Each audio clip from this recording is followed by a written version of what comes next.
Good morning, everyone. Think Global, a guide to high-performing global development teams. Let's start with a story. I want you to meet my colleagues. First is Sherlock. Sherlock works in a country far, far away from us. His team is located in the US. He is one of the only few people who's located in a different country. So this is Watson. Watson is Sherlock's teammate. So what they do is they have daily scrum. Daily scrum is important for the teammates to catch up on what they've been doing for the day, what they plan to do for the day, if there's any blockers. So the way this works in this company is they have a scrum area that all the team members from the US stand up and they go to. And then Sherlock, there's a phone in that area, and Sherlock would call in to the meeting. So this happens every day. And Sherlock would discuss if he has any blockers, what he completed for the day, and what he plans to complete for the day as well. Now time passes by, and everyone realizes it might be a great idea to bring Sherlock over to the United States. So Sherlock gets very excited, gets on a plane, and lands in the US and meets his teammates. All of his teammates are from Kansas City. So they all meet at the airport. He was greeted really well, and they go back to the hotel, have a great time. The teammates just show him around everywhere, have some great barbecue. So Sherlock had a great time in Kansas City when he landed in the United States. So the next day, it's 9 in the morning, and it's time for stand-up. So everyone gets up from their desks and starts walking towards the stand-up area. And Sherlock does the same, because now he's in the US. Now Watson sees this, and he stops Sherlock and says, "Hey, where are you going?" And Sherlock gets really puzzled and asks Watson, "What do you mean?" And Watson says, "You've always called into this meeting. It'll be really strange if you don't call into the meeting." And Sherlock gets more puzzled, but he says, "Okay," and goes back to his desk and starts calling into the meeting. And I witness all of this. And I approach Sherlock and say, "Hey, what happened?" He's like, "Yeah, I'm going to call in for stand-up." And I'm like, no, I think Watson was joking. So Watson is still waiting in the scrum area, waiting for Sherlock, and Sherlock is still puzzled to what happened. So this is what I see as an example of the lack of cultural context. Sherlock wasn't aware of Watson's cultural context. Watson wasn't aware of Sherlock's cultural context. And as a result, this hilarious moment. So, who am I? My name is Avindra Fernando. I'm a senior software engineer based in Kansas City. I work for a company called Balance Innovations. We're a part of the Brinks Corporation. We focus on building web applications. Mainly, I focus currently on technologies like React, GraphQL, Apollo, Cypress. These are a few technologies that I'm working with right now. That's my Twitter handle, and my Medium and my GitHub handle as well. So, talking about stories, I want to share my own experience with all of you. 14 years ago, I came to the United States from a small island country called Sri Lanka. I came over to Kansas City and got on a shuttle and came to Lawrence, Kansas, where I went to school at. And these are my very first friends. I'm really not sure where all of them are at right now, but all of them were from different parts of the United States, or some of them were actually from other countries. So there's a friend here from Japan, There's a friend here from Peru, and that's me in the red shirt in the back. So whenever I was walking on the sidewalks of Jayhawk Boulevard, I noticed something really strange to me. I would keep walking. I would see a lot of people passing by. And most of them would say, "Hey, how's it going?" And they kept walking. And the next person says, "Hey, how's it going?" Kept walking. I got really puzzled. And I asked my international friends, "Hey, these guys are asking me a question, but they keep walking. They don't really want my answer?" So I got really frustrated. And that's when I realized, "Hey, how's it going?" is a form of a greeting in the United States. No one is really expecting you to give your whole life story to them when they ask this question as they're passing by.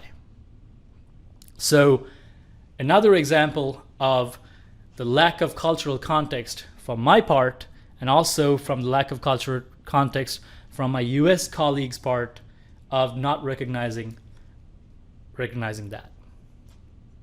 So there's me being puzzled by this question. So as I started working, I started getting emails like this. So I would request a change from our global colleagues, and they would respond back saying, "Hey, the change is made." But then this one sentence really puzzled me. The sentence said, "Please revert." And I would see this over and over again in the emails I was getting. And I was thinking to myself, I requested you to make a change, so what do you want me to revert? And that's when, after a while giving it a lot of thought, I finally figured it out. Please revert meant please reply. Please confirm that everything's working fine. Another example of the lack of cultural context. In his talk, Managing Cross-Cultural Global Teams, Ricardo Fernandez talks about an interaction with a South African colleague that he had.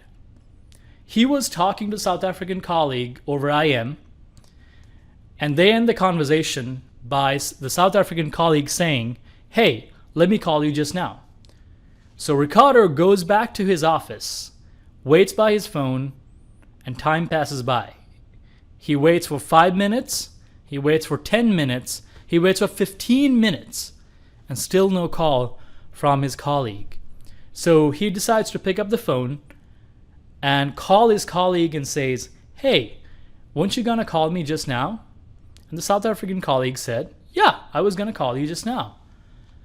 And that's when Ricardo realized the concept of South African time. In a scale of where the ends are present time and future, in South Africa, you got to know the difference between right now, now, and just now. Just now means sometime in the future, or it could mean it would never even happen. The idea there is it's sometime in the future.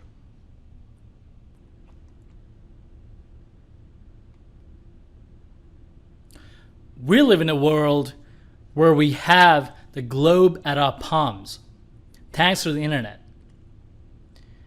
It's more critical now to go conduct global business to be competitive in the respective domains that we do businesses in. So, fortunately, we are now more connected than ever. Everyone is connected through the internet, and we're able to conduct global business and be successful in those different respective markets. However, managing global teams come with a certain challenge or a certain set of challenges. We know that even managing a team which is co-located in the United States is challenging. Now imagine that we have to manage a team which is globally dispersed. One person in Moscow, one person in Singapore, another person in London, and another person in Boston. Now imagine the challenges that we may face when we have to manage global associates. So here we can see the views of a dispersed team. So this team is made out of associates from Moscow, Singapore/Tokyo, London, and Boston. So we got one person in Moscow, and they really feel like they're left out. It's one person, different time zone, and they really feel like they're at the mercy of the people working in Boston. The people in Singapore feels like their ideas are never taken. You never get a chance to speak up. And that's how they feel about the interactions within the team. The people in London feel like the people from Boston really don't understand the market in London. They feel like the market in London is very competitive, and the people in Boston fully don't grasp that concept. And the people in Boston, that's where the majority of the team is at, and the manager is at, so they feel like they're doing a lot of the important work and they have easier access to the boss. Now, can you imagine the set of challenges which exists within this team? Fortunately for us, Professor Erin Meyer did a lot of research regarding this topic on how to effectively conduct business with different cultures. And she came up with a book called The Culture Map. I highly recommend this book. In this book, she talks about 8 different scales that we can classify different cultural contexts. The first scale is the communication scale. How do you communicate directly or do you communicate indirectly? How do you deliver negative feedback? The evaluating scale. The next scale is persuading. If you want to persuade someone about a new concept, do you adopt a theory-first approach or do you adopt a case study-first approach? Leading. Are you more of an egalitarian type of society or are you more of a hierarchical type of society? Deciding. When you make a decision, do you make a consensual decision or do you expect decisions to be taken from the top down? Trusting. When you try to go to business with someone, do you have to trust them at a personal level or at a business level? If you can trust them, is that good enough? Disagreeing. When you disagree, do you avoid confrontation or do you disagree publicly? And finally, scheduling. Do you adopt a more linear time type of model or is time in your culture more flexible?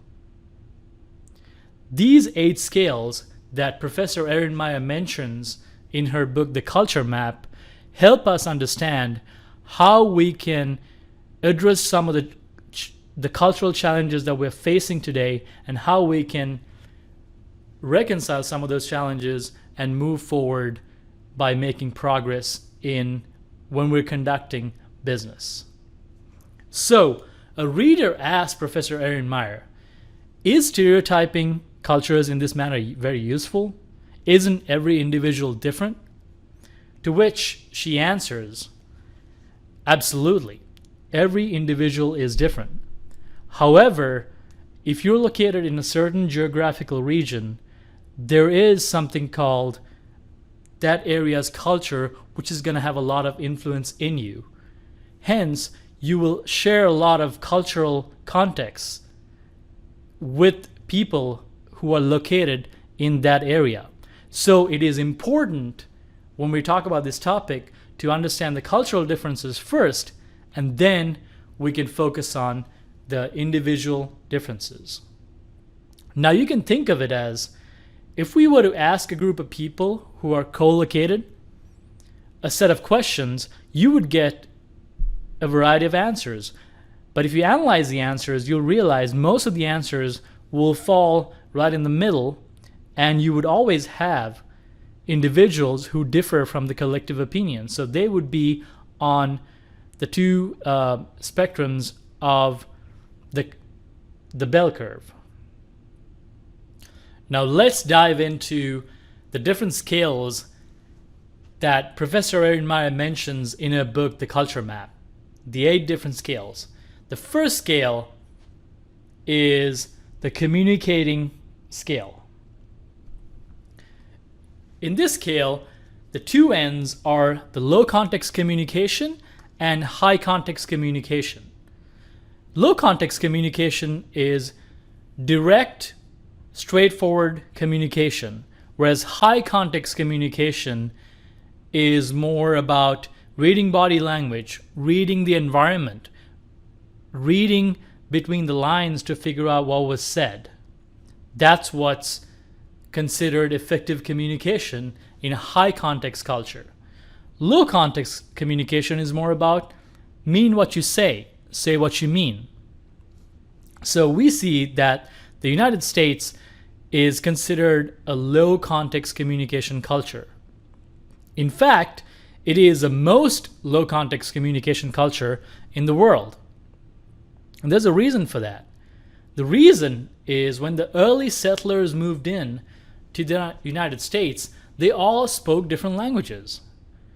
When they spoke different languages, they had no choice but to be very direct and straightforward with their communication in order for them to effectively communicate with each other. Because of this reason, we see a low context style communication in the United States.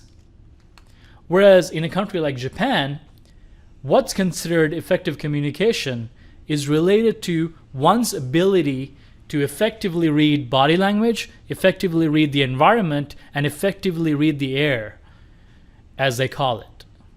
If someone is able to master that, then they're considered an effective communicator in the Japanese culture.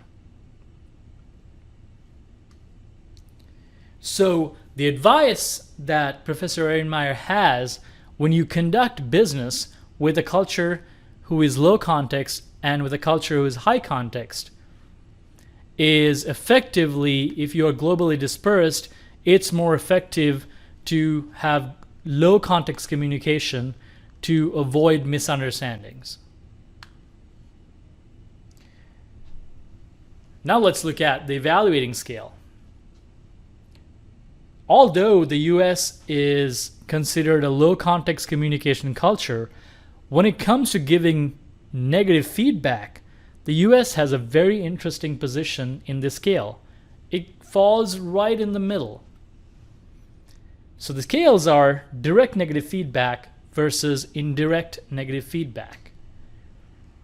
It's very interesting. In the US, we are always taught, if we want to deliver negative feedback, to wrap them in positives. So 3 positives for 1 negative approach. Whereas in some cultures, it is considered really helpful to give direct negative feedback. So it directly helps the improvement of the colleague. And in some cultures, it's considered very rude to deliver direct negative feedback. Hence, they take a much more of a softer approach. So in those cultures, you see them using a lot of understatements. And in certain cultures, you have overstatements to compensate when you deliver negative feedback. So I find it very interesting that although the US was a low context communication culture, when it comes to negative feedback, the US falls right closer to the middle. Very interesting idea. Persuading scale. If you're trying to persuade someone about a certain concept, do you adopt a principles first approach or do you adopt an applications first approach? In a principles first approach, it's very important to understand all the theory behind a concept before you try to implement it. And in an applications first approach, it's very important to look at facts and how it's done before in other places before you fully understand the concept. In this approach, what you do is you look at case studies, you look at how it's done in other places, and then you adopt the idea without fully wanting to understand the theories behind it first. As you implement the idea, the theories will get proven or disproven, and then you iterate that way.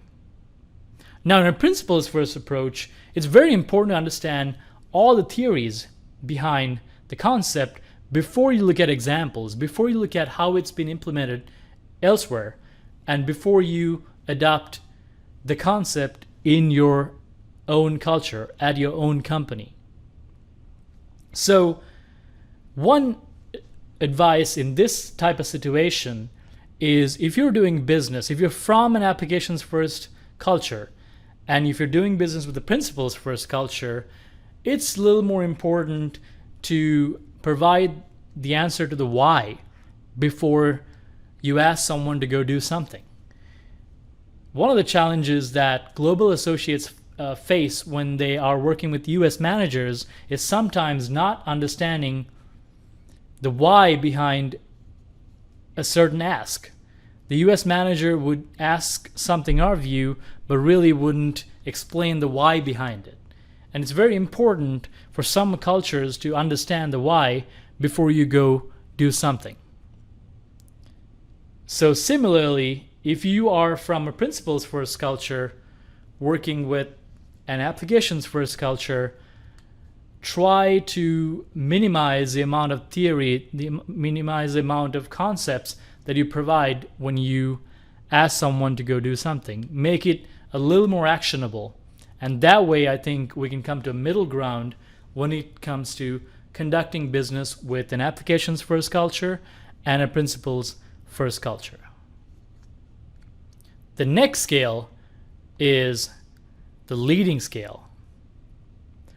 Are you preferring more of an egalitarian type of leadership, or is it more hierarchical? Does your culture have strictly defined hierarchies or ranks that you have to go through when it comes to leadership, or is it more egalitarian? Is it more flat, that even your boss's boss's boss is just among one of you? So we see this difference in when we conduct global business as well. So it's important to understand the differences in this scale. The US falls a little more towards egalitarian, but closer to the middle. Whereas in some cultures like Japan, it is a much more structured, hierarchical, ranked approach. So here, in an egalitarian type of society, it is okay to skip levels and directly go to your boss's boss's boss if that's the person who is going to be able to address the issue. Whereas in hierarchical type of society, it's very important that you go through the chain of command before you want to achieve something. The next one is the deciding scale.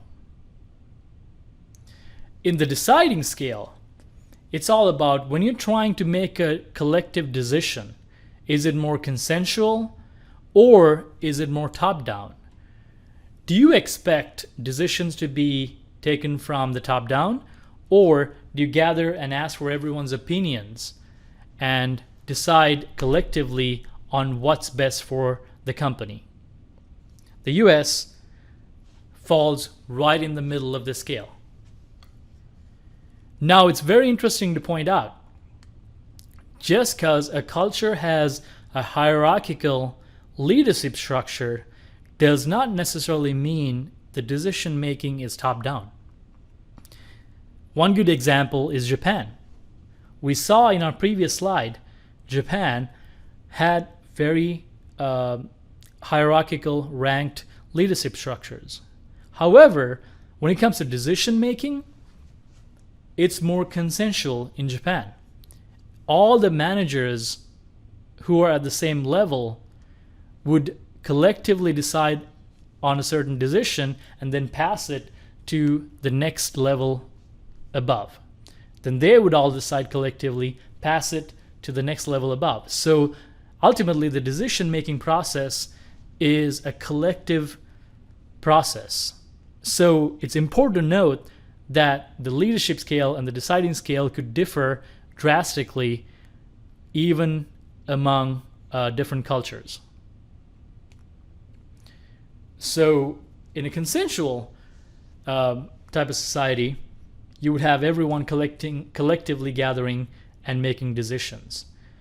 Now we know that style of decision making could be slower, as you have to get agreement from a lot of people, but those decisions kind of stick around for a long time. Whereas in the top-down type of decision making cultures, decisions are very quick. It's quickly made. However, it's also subject to change. So we can adopt a new decision and iterate as we go. The next scale is the trusting scale. Is it very important for you to trust someone at a personal level before you go to business with them? Or is looking at kind of their track record of conducting business, is that good enough? That's where we have a task-based type of cultures and relationship-based cultures. In certain cultures, it's extremely important for you to get to know someone at a personal level, even to the point of becoming really good friends, before you can trust them and go to business with them. Whereas in some other cultures, you don't really need that personal level of getting to know each other. As long as you have conducted business elsewhere and we can see your past performance, that's good enough trust for me to go to business with you. So the United States falls on the end of the task-based type of model when it comes to the trusting scale. And we see a lot of Asian cultures falling more towards the relationship-based side. Is I really want to be able to trust you at a personal level before I can conduct business with you. So the advice Professor Einmeier gave here is to be aware of this concept when you're trying to conduct business. So if you're from a task-based type of culture, if you're conducting business with a relationship-based type of culture, make sure that you're aware of these differences, and then you're able to recognize that that's what's important for that culture in order for you to trust and go to business with them. Next, we'll be looking at the disagreeing scale. When we conduct business, it's inevitable that we're going to have disagreements. Disagreements are healthy. Disagreements are what drives innovation. But when you disagree, are you more confrontational about it? Do you disagree publicly? Or do you avoid confrontation? Do you disagree privately? Depending on the part of the world you come from, you could either fall into a confrontational disagreement type of culture or avoids confrontation disagreement type of culture. So the US falls very close to the middle of this scale, which is very interesting, given that it's a low context communication culture. So it's very important, if you're going to business with a culture which avoids confrontation when it comes to disagreement, it's very important you recognize that. Otherwise, you could jeopardize certain global relationships that if you try to give more confrontational type of disagreement when you're discussing a topic. And the other side of it is, if you're trying to disagree with a culture who's confrontational, it's important not to mimic that culture if you come from an avoid confrontation type of culture. The reason for that is it's possible at one point to be too direct and have a negative effect on the situation, which could jeopardize you trying to go to business with that culture. Finally, the eighth scale is the scheduling scale. This is related to time. Does your culture follow more of a linear time approach, or do you have flexible time? So in Japan, they follow linear time. As a result, even if the train is late, even 1 minute, you get an apology publicly saying, we're really sorry that the train was 1 minute late. We'll make sure this never happens again. And you apologize to the public. We see that the United States being little more towards linear time, but not exactly far to the linear time scale as well. So I think it's socially acceptable to be a little late in the United States, but probably not too late. Now, in cultures where time is considered flexible, a lot of factors have influence into that. It's related to weather. It's related to a lot of historical events that has kind of formed this idea of flexible time. And it's important, again, when you're trying to do business with cultures with flexible time, to honor that. And it's important for when you do business with linear time cultures to try to honor that. One example is in the US, if you invite someone over for dinner, let's say at 7, and if they don't show up, if they haven't communicated with you, they're not there by like 7:15, 7:30, I'm sure you're going to get a little worried. That did they get lost? Did I not clearly give instructions to find my house? But whereas in some cultures, you say, hey, come to my house at 7, but you don't really expect them at 7. And sometimes it could be a burden on the host if people actually show up at 7 p.m. So very interesting perspectives when it comes to these scales. Now, it's important to realize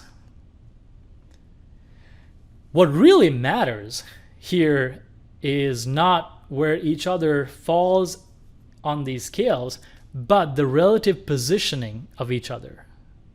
So if you take your team that you're managing, and if your team has associates from 4 different cultures, then as long as you position them relatively within these 8 scales, that would give you enough information to figure out how to recognize some of these cultural differences and how you can address mitigating the cultural differences in order for you to conduct business.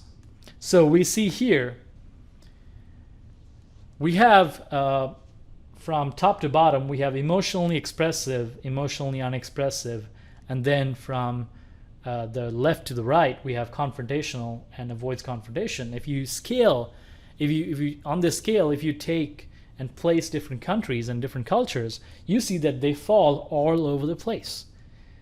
So it's not necessarily true that if your country is emotionally expressive, it's going to be on one part of confrontational versus avoid confrontation when it comes to disagreement.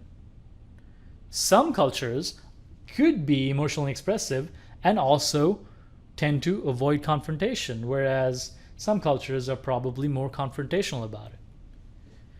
And the inverse is true as well. You could have a culture which is emotionally unexpressive but be confrontational when it comes to disagreement.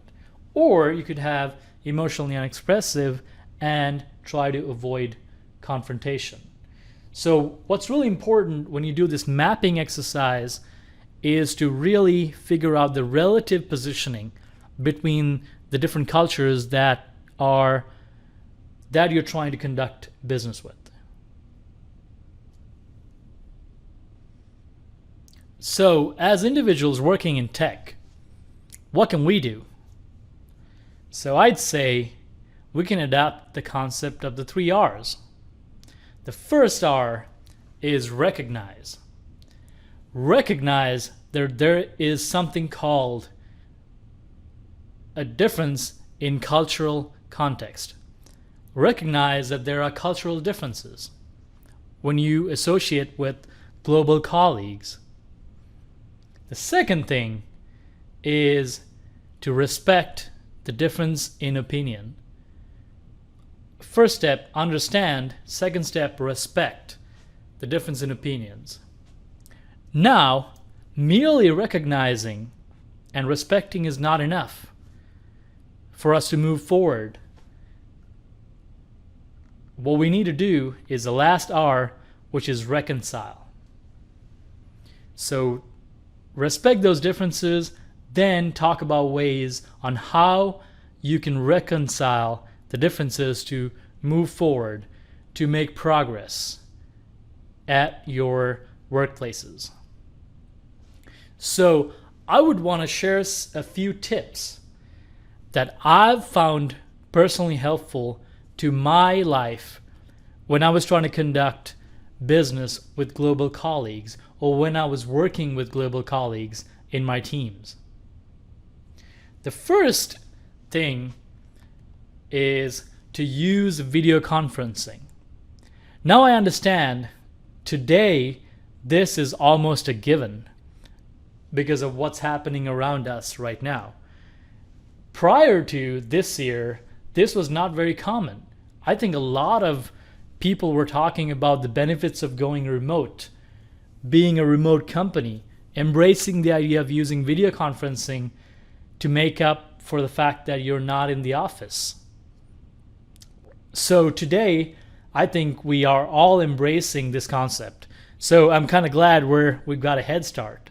But a few years ago, we had colleagues from different parts of the world and also colleagues from different parts of the United States, and we were using audio conferencing.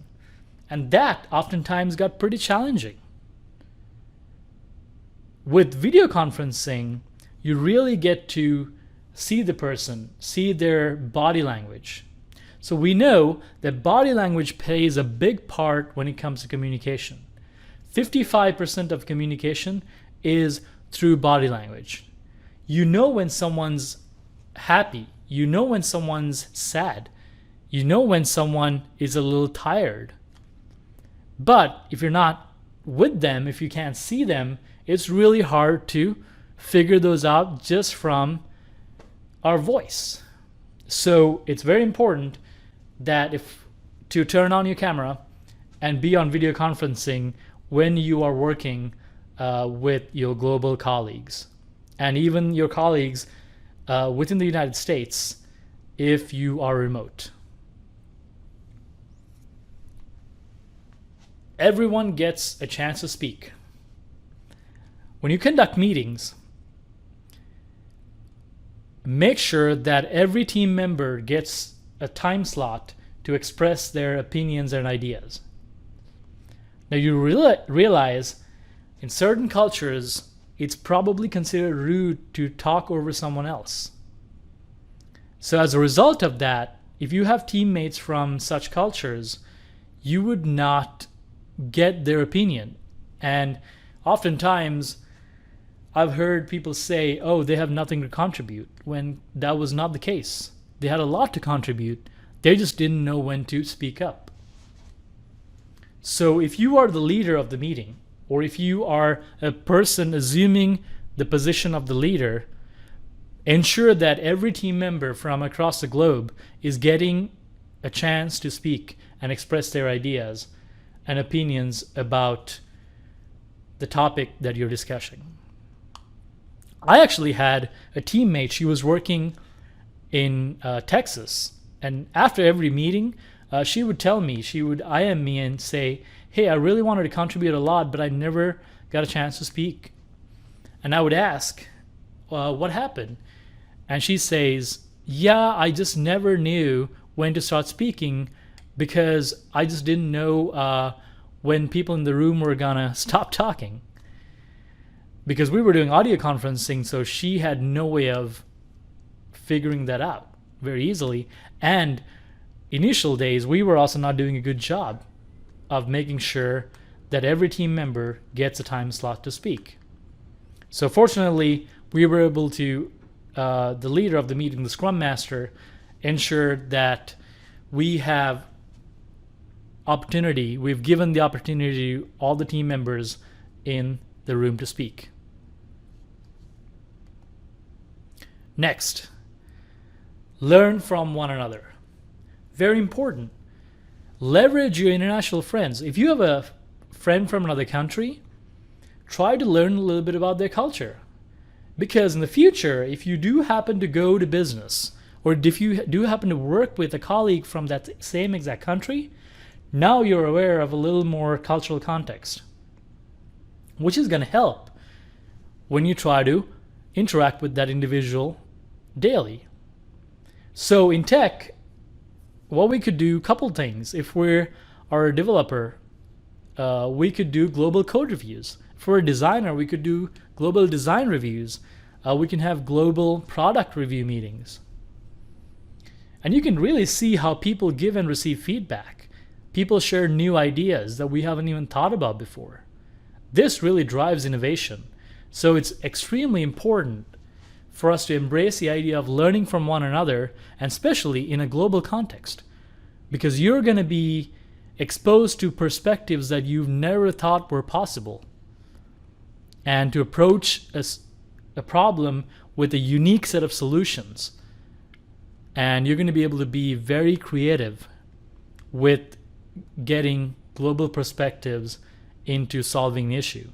And this is going to be a really fun experience. So we've tried it a lot. When we did our code reviews, we made sure at least one person from our global team is a required approver. So this way we got a lot of feedback that we didn't even know which was possible. Beautiful experience. Be empathetic. So sympathy is when you can see someone going through something and you sympathize with them. You basically feel pity for them. Empathy is when you truly feel and when you're actually experiencing the same exact thing that person is experiencing. So we've heard about the term, put yourselves in their shoes, so you can see their perspectives. So in the concept of DevOps, it's important for developers to put themselves in the shoes of the ops engineers.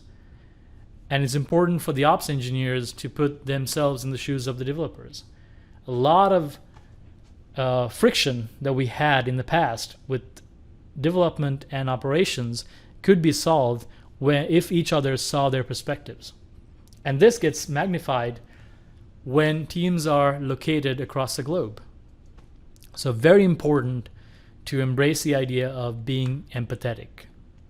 So this is why one thing I would recommend is if you're working with a global team, since you're not able to meet often, the first 5 minutes of a meeting, just make it casual talk. And this really helps open up, lighten the room and open up everyone to the concept or the topic that's been discussed in the room, and really helps build relationships and be more empathetic towards each other if people know each other at a little bit more personal level. So being empathetic, very important. Meet in person after we get through what's going on in the current situation. If you can afford it, try to meet your global colleague in person. I've been fortunate enough to work for companies who encouraged sending associates from the United States to other countries and then bringing in the associates from those countries over to the United States. This way you can build more strong relationships. You can you can see different perspectives and help each other discover different cultures and how people conduct business in those different cultures. So when it comes to conferences, You could have associates from the world go to a conference in a certain different part of the world, right? You can have a team from Asia, from the United States, somewhere in Europe, all go to a conference in Africa. You can build these relationships if you can afford to meet in person. You can really understand that 55% of body language communication that I mentioned earlier. Be flexible. Today, we're seeing a lot of companies embrace the idea of being remote. A lot of companies are embracing the idea of being flexible. Very important. Different individuals have different energy levels. And we are at our best when we display those energy levels. So it's very important for us to be embracing the idea of being flexible. Now, not just within the United States, but also globally. I've seen some teams, they have a global team, but the global team has to kind of adapt to the 8 to 5 work hour requirement in the United States, making what they have to go through very painful. And over time, the relationship doesn't really succeed because you see a lot of burned out individuals from the global cultures. So, if possible, be more flexible. Maybe one week we adjust to the United States time, and another week we have to sort of adjust to the global timings, or find timings when people are the most productive. And you'll start seeing great results if we embrace the idea of being flexible. Now with this, maximize the golden hour. So we have stand-ups in order for us to make sure that we are communicating to each other where we're at with our projects, and also mentioning to other people if we have any blockers, so that we don't have to keep waiting for days before we resolve an issue if it's just a matter of asking someone for help or asking someone for information that we need so our stories could be unblocked. Now, when you work globally, this becomes a challenge because you really have to find that golden hour which works for most team members. So try to figure that golden hour out. What is your golden hour might differ from another company. And maybe it is something like if you have colleagues in Asia, maybe at the beginning of the day is the best time for them, and for you, maybe it's the end of the day. So you can have a sync up call and maximize the golden hour to sync up on any topics that you want to discuss and any roadblocks that you're facing as a team and how you can mitigate them. So maximizing that golden hour is also going to be very important when you try to mitigate some of these challenges that we face as global colleagues. So typically the audience would ask me a question, but I would like to ask all of you a question. What's your story? I'm sure you may have experience working with some global cultures. What was your experience like? What went well? What could have gone better? I would love to hear your stories. So you can contact me on Twitter, or you can post on the chat here about what your story was. I'm very curious to learn about your experience and how you address some of these global communication challenges.